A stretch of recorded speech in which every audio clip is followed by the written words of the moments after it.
చునేల ఆషాఢమాస ఋతుపవనహేళ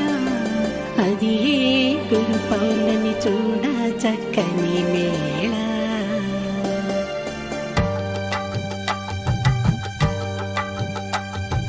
Simhadri అప్పన్నకి Divya తేజోమూర్తికి శిరసానమామి శిరసానమామి